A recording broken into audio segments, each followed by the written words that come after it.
বিশ্বাস সাহেব বললেন যে আজকে আমাদের টার্মিনাল অনেক ভালো জায়গায় আছে, এটা শুনে নিশ্চয়ই আপনাদেরও ভালো লাগবে আর ভালো লাগছেও। আর আপনারা এসছেন, আপনাদেরকে দেখে আমাদের তো খুবই ভালো লাগছে যে না আমাদের সিনিয়ররা সুস্থ সবল আছে এখনো অবধি।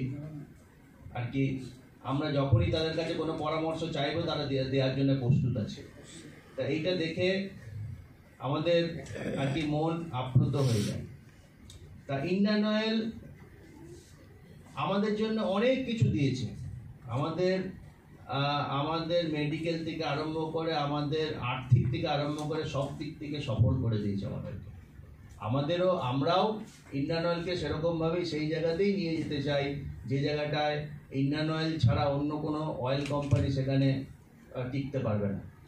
সেই লড়াইটা কিন্তু এখন আমাদের আছে, চলছে, চলবে। কেননা রিলায়েন্স বলুন, প্রাইভেট যে অয়েল কোম্পানিগুলো বলুন, তারাও অনেক লাফিয়ে বিজনেসের জন্য উঠে পড়ে লেগেছে, তারা অনেক